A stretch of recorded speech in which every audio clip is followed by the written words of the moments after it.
The market was alive with cruel laughter. Neon lights flashed across dirty walls and the smell of smoke filled the air.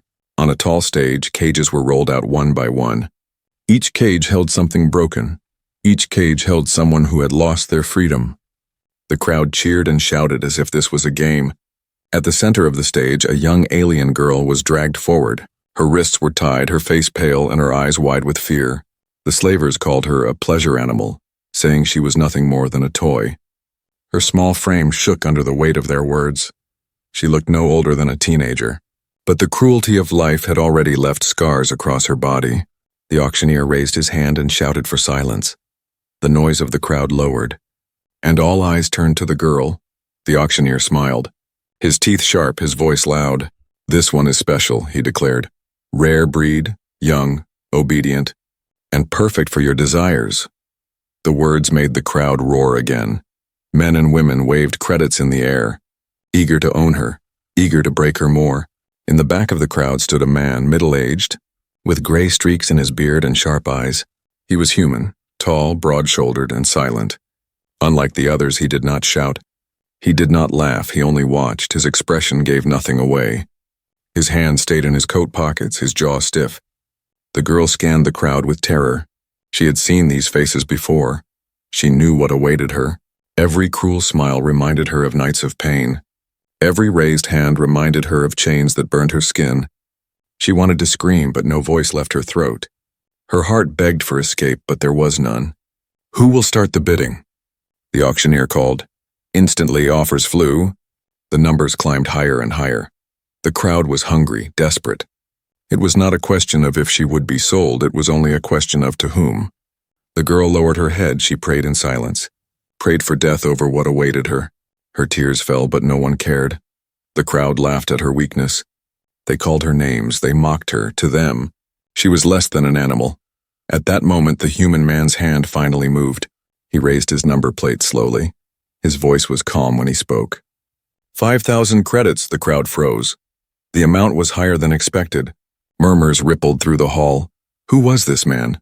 Why bid so much for one broken creature? The auctioneer smiled wide, sensing profit.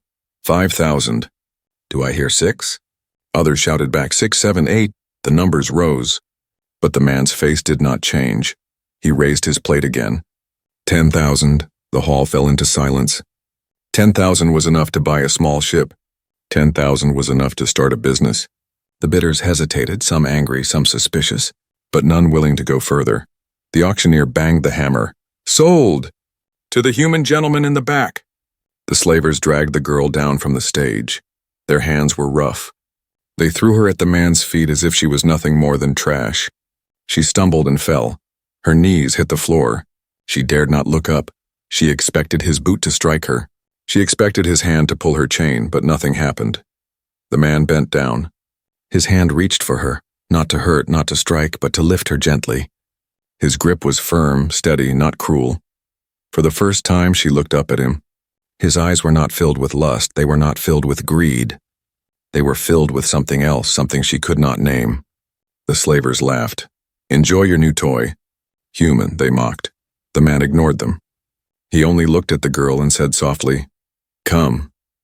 His voice was not sharp, not commanding. It was steady, calm, almost kind. The girl followed because she had no choice. Her legs weak, her chains heavy. She expected his kindness to be a mask. She expected the nightmare to begin once they were alone. Her heart pounded with dread. The night felt darker than ever as they left the market.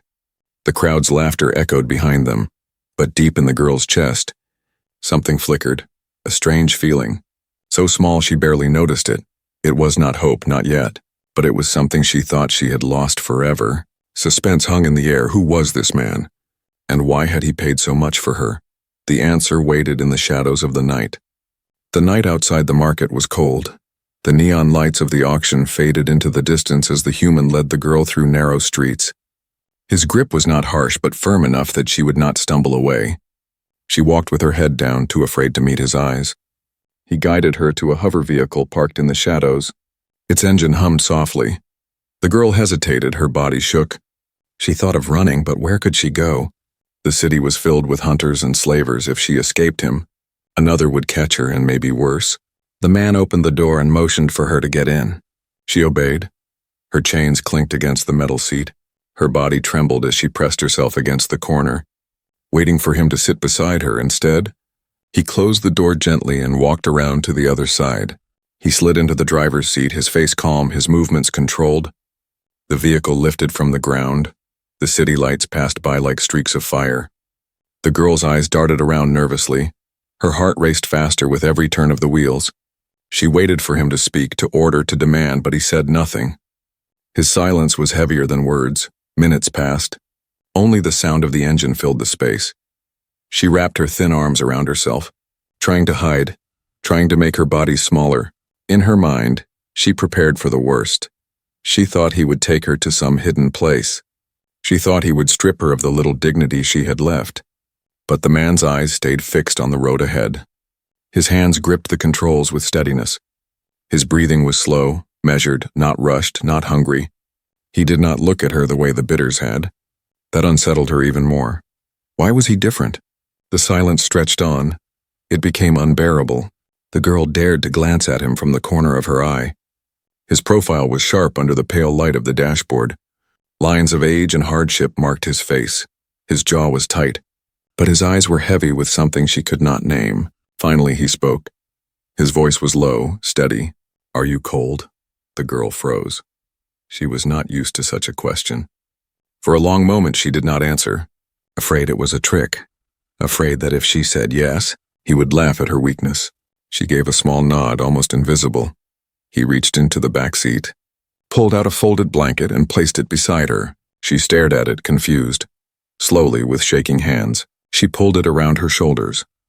The warmth felt strange. It was not the warmth of fire or chains, but the warmth of care.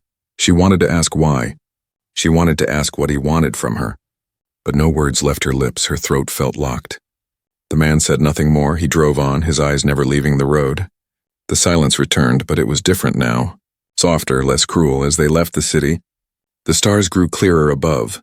The lights faded behind them. The girl had not seen stars in so long. She looked at them through the window, her heart aching.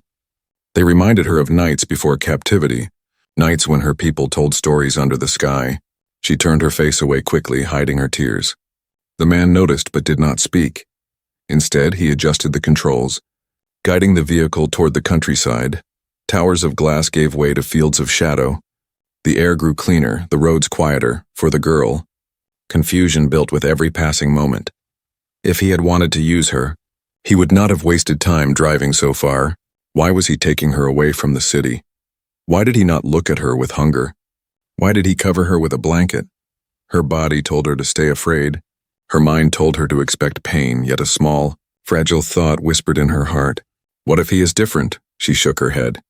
Trying to silence it, hope was dangerous. Hope only led to more pain. She pressed her arms tighter around herself, repeating inside that he was just like the rest. He had to be. The man's house came into view after a long ride. It was not large, not decorated, a simple home of metal and wood. Standing quietly in the dark countryside, the vehicle landed softly. He turned off the engine and sat still for a moment.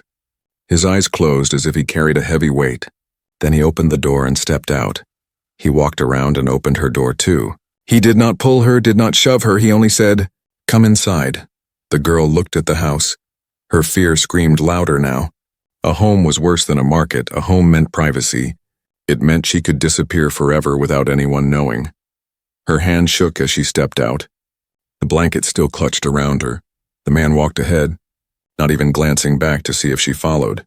For a moment she thought of running into the fields, but the night was endless, dark and unknown. No one would hear her screams. Slowly she followed, each step heavy with dread. The door creaked open. Warm light spilled out. He stepped aside, letting her enter first. That confused her even more. No master ever let a slave walk in before them. The girl stepped into the house. Her eyes wide, her body trembling, suspense clung to the air. The man closed the door behind them. The sound echoed like a question. What waited for her here? The small house was quiet. The girl stood near the doorway, her chains rattling softly. Her eyes scanned the room with fear. It was simple, just a table, 2 chairs, shelves filled with books, and a faint smell of cooked food. It was nothing like the dark dens she had imagined. The man walked past her without a word. His boots tapped gently on the wooden floor. He set his coat on a hook and moved toward the kitchen area. She kept her back pressed against the wall. Waiting, always waiting, her heart pounded. Her mind whispered that this was the moment he would show his true self. But instead she heard the clatter of dishes, the hiss of steam, the smell of warm bread and stew. The man was cooking. She blinked, confused. For her, food had always been thrown at her. Scraps and bones, nothing more. Never had someone prepared a meal in her presence. Minutes passed, the sound of bubbling stew filled the silence. At last he placed a plate on the table. Steam rising from it, beside it, he set a cup of water. He pulled out a chair and looked at her, his eyes calm, his voice even. "Eat!" The girl froze, her body tensed. She thought it was a trick, a cruel game. She waited for him to laugh, to snatch the plate away. Yet he only sat down in the chair across from the table, folding his hands, waiting. Her stomach ached, hunger roared within her. It had been days since she had eaten more than scraps. Slowly, with trembling steps, she walked toward the table. Her eyes never leaving his face, she sat down carefully. Her chains heavy against the floor, her hands reached for the spoon. Her mind still screamed, "It's poisoned, it's a trap." But the smell was too strong. The warmth too inviting. She took a small bite. The taste of stew filled her mouth, rich and gentle. Tears stung her eyes before she could stop them. She lowered her head quickly. Ashamed, the man said nothing. He only watched her eat. Not with greed, not with amusement, but with something else. Patience.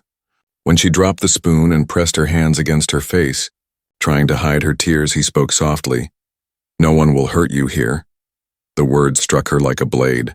She shook her head violently, refusing to believe. Lies, she told herself, all lies. Yet his tone was steady, not mocking, not harsh. He rose from his chair, walked to a small drawer, and pulled out a key. Her heart stopped. She thought he would lock her in chains tighter instead. He knelt down and unlocked the cuffs around her wrists. The metal fell with a dull clang onto the floor. She stared at her freed hands, disbelief flooding her. He looked at her, his voice quiet. "You are not a slave here." Her lips trembled. She wanted to speak, to ask why, but no words came out. Her voice was lost in the weight of years of silence. She only clutched the blanket tighter around her. The man stepped back, giving her space. He did not touch her, did not demand anything. He only turned away and began clearing dishes, his movements slow, steady, ordinary. The girl sat frozen, her mind spinning for the first time in so long. No hand struck her, no order barked at her, no cruel laugh filled the air. Instead, there was food in her stomach, warmth on her shoulders, and freedom on her wrists. She did not trust it. Not yet. Hope was dangerous, but the chains on the floor whispered truth. They were real, they were gone. That night he led her to a small room with a narrow bed, clean sheets and a window that looked out at the stars. He set a lantern on the table and said only, "Rest," before leaving.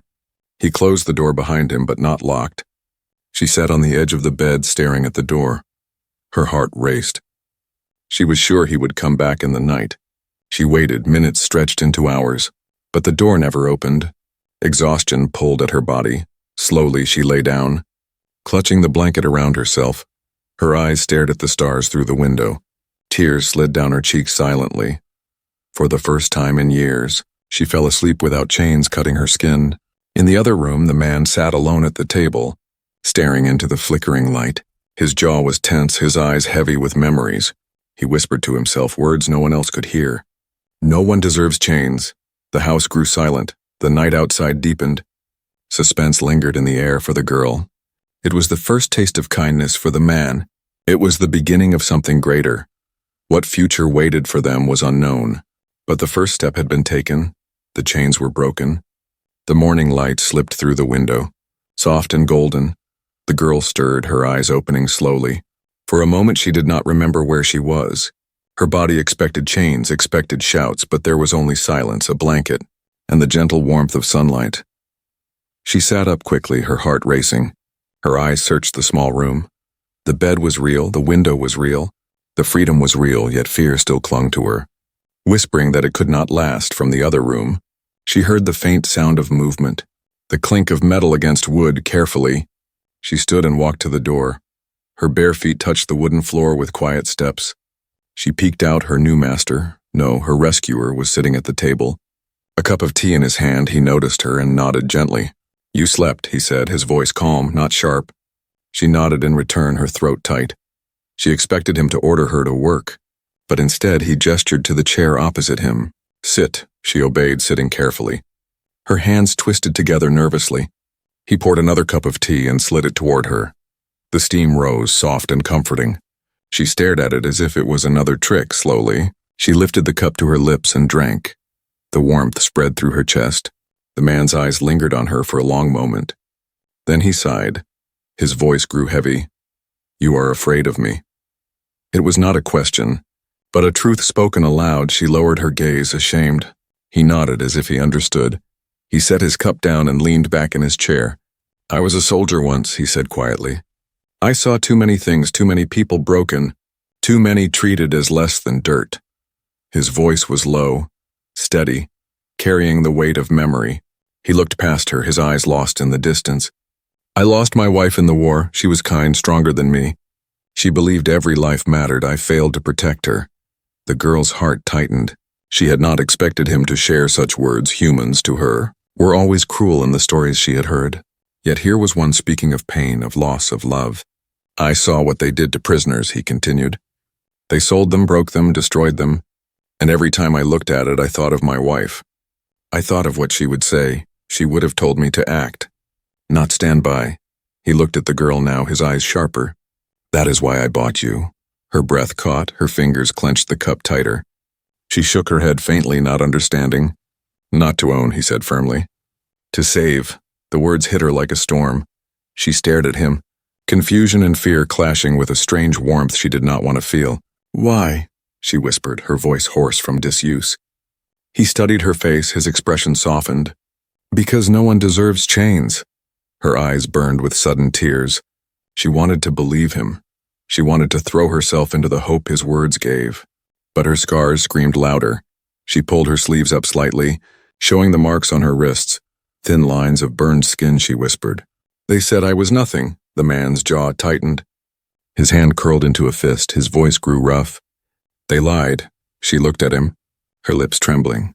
Her eyes begged for more, begged for proof. He leaned forward. His tone calm but strong.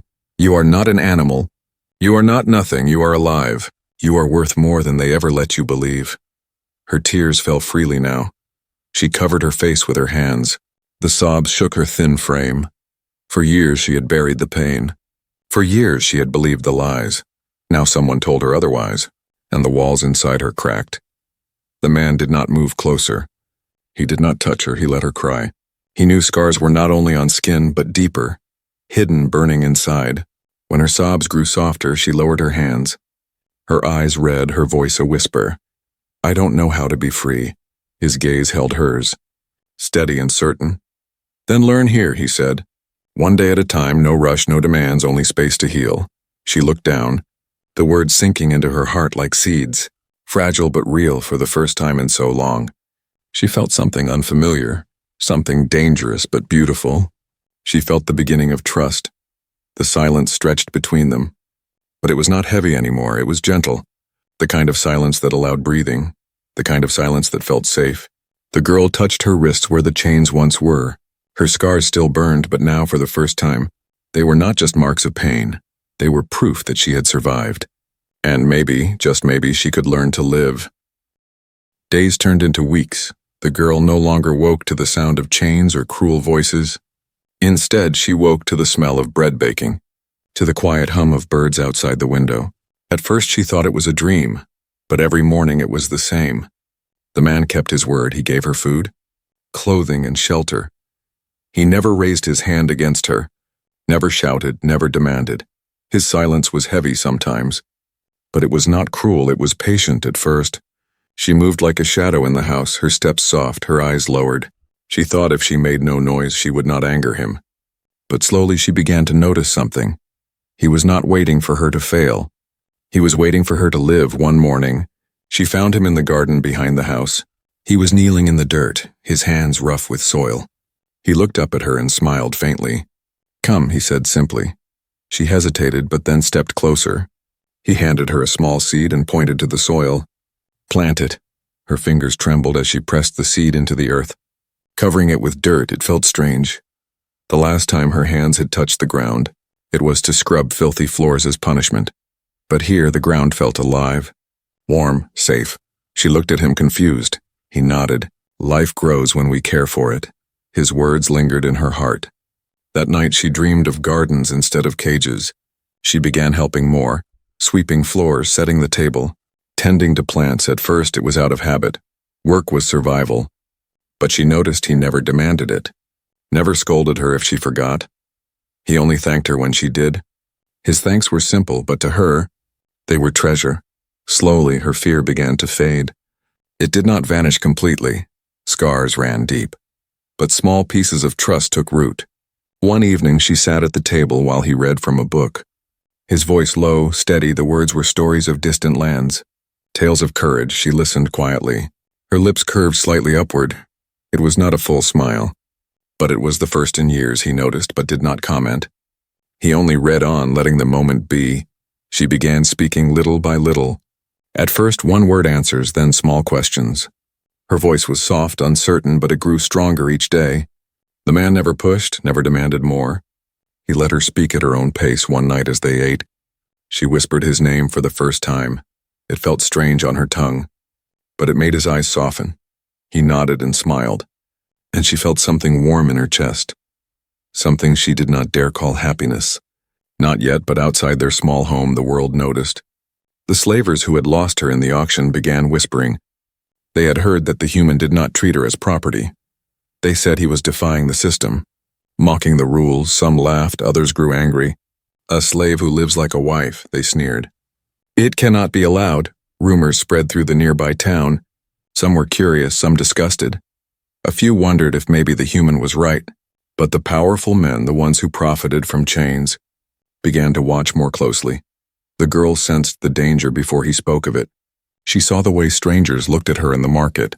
She felt the weight of their stares. One day she whispered to him, "They know." He set his jaw. His eyes hardened. "Let them know," he said. His voice calm but firm. The girl trembled. "They will take me back," she whispered. His gaze met hers, steady, unwavering. "Not while I live," he said. The words burned into her heart. She stared at him, and for the first time, she did not see a rescuer or a master. She saw a shield, a protector. She saw someone who chose her, not as a possession, but as a person. Her trust grew that night, not just from his actions, but from his defiance. He was willing to stand against the world for her. That evening, as the stars filled the sky, she sat in the garden, watching the first seed she had planted sprout through the soil. A small green shoot, fragile yet alive. She touched it with gentle fingers, and tears filled her eyes. It was more than a plant, it was proof. Proof that broken things could grow again. Proof that she could grow again. From fear, trust had begun to bloom. The days of peace did not last long. The girl had begun to smile more, to laugh softly when the man read stories or when the garden bloomed. But shadows were moving outside their quiet life. The slavers had not forgotten one evening. As the man walked through the nearby town to buy supplies, he felt the stares. Harsh eyes followed him. Whispers chased him through the narrow streets. He ignored them, but deep inside, he knew trouble was close. When he returned home, the girl noticed his silence. She asked softly, "What is wrong?" He shook his head at first, but then he sighed. His eyes met hers, steady but heavy. "They are watching us." Her hands froze. Fear returned like an old wound tearing open. "They will take me back," she whispered. Her voice trembled. He reached across the table, his hand resting near hers. Not touching, but close enough for her to feel his warmth. "Not while I breathe," he said. His voice was calm but filled with steel. The nights grew tense. Strange figures were seen near the fields. Lantern lights in the distance. The sound of boots in the dark. The girl could not sleep. She sat by the window watching the stars, afraid they would vanish like everything else she loved. One night the man came to her room, his voice low. "Do not fear. I have seen worse." She looked at him, tears burning her eyes. "They will hurt you because of me," she whispered. He shook his head slowly. "I do not regret it." The next day a messenger came. He carried a letter sealed with the mark of the local council. The man read it in silence, his jaw tightening. It demanded that he present the girl. They called her property, claimed she was unlawfully kept. The council threatened punishment if he refused. The girl's face went pale. She clutched his sleeve, her voice breaking. "You must give me back." "They will kill you." He looked at her, his eyes blazing. "Listen to me," he said firmly. "You are not property. You are not theirs. You are mine to protect, not to own, and I will never hand you over." Her heart broke and healed at the same time. His words filled her with terror and hope. She did not want him to fight for her, yet she could not bear the thought of him giving up. That night the slavers came. They did not wait for laws or councils. They came with torches and weapons, circling the quiet home like wolves. Their leader shouted, "Give her up, human. She belongs to us." The man stood at the doorway, his body a shield, his voice carried across the night, calm but unshakable. "She belongs to no one." The girl hid behind the doorframe, trembling. Her heart pounded so hard it hurt. She wanted to scream, to beg him to let her go. But her feet would not move. Her chest burned with fear and something deeper, pride. The slavers advanced, their weapons gleamed in the firelight. The man did not move, his hands were empty. But his stance was strong. "Leave now," he warned. "This is your only chance," they laughed, cruel and sharp. "One man against all of us," they mocked. But his eyes did not waver. His silence was louder than their jeers. The first slaver stepped forward, raising his weapon. The man struck fast, disarming him with a sharp twist. The weapon clattered to the ground. The crowd roared, angered. They rushed forward. The girl cried out, but the man did not fall. He fought with the strength of someone who had lived through wars. Every move was precise, every strike measured. He did not fight for glory, he fought to protect. The battle raged outside the small house. Torches burned, shadows danced. The girl clutched the doorframe, her eyes wide for the first time. She prayed not for herself, but for him. She whispered his name over and over, as if her voice could shield him. The slavers began to falter. Some fell back, bleeding, others cursed. Their leader shouted angrily, "This is not over, human. You will regret this." With that, they retreated into the night, leaving the ground littered with broken weapons and blood. The man stood breathing heavily, his hands bruised, his shirt torn, but he was still standing. He turned back toward the doorway. His eyes found hers, and he managed a faint smile. "I told you. I will not give you up." Her knees gave way. She fell to the floor, tears streaming down her face, not from fear, but from something far stronger. For the first time, she believed him completely. The night grew quiet again. But the silence was heavy. The fight had ended. But the war had just begun. The slavers would not stop. The council would not stop. The girl knew their lives would never be simple again. But as she looked at him, standing in the doorway like a wall against the world, she whispered to herself, "I will not leave him." Trust had turned into something more. It had turned into loyalty. The morning after the attack, the house stood scarred. Burned torches lay scattered on the ground. Broken weapons marked the soil. The girl walked through the yard slowly, her bare feet brushing against the blackened earth. She touched the broken fence and trembled. The slavers had left, but their shadow still lingered. Inside, the man sat at the table, his arm wrapped in cloth where he had been cut. His face was tired but calm. When she entered, his eyes lifted to hers. He gave a faint smile. "We are still here," he said. Her chest tightened. She wanted to cry, to shout, to thank him, but no words came. She only moved closer, her hands shaking as she gently touched his bandaged arm. He did not pull away, but peace lasted only a short while. By noon, a group of council enforcers arrived, armored and stern. Their leader stepped forward, his voice cold. "Human, you have broken the law. You refuse to surrender what belongs to others. You defy our order." The man rose slowly from his chair. His shoulders squared, his eyes steady. The girl stood behind him, trembling. The leader's voice thundered again. "Give her up, or you will face death." The man's voice was calm, but every word struck like stone. "She is not property. She is not yours. She is not anyone's possession. She is my wife." The words silenced the crowd. The girl gasped, her hands clutching her chest. His wife, he had said it before them all. Not a slave, not a servant, but his wife. The enforcers laughed harshly.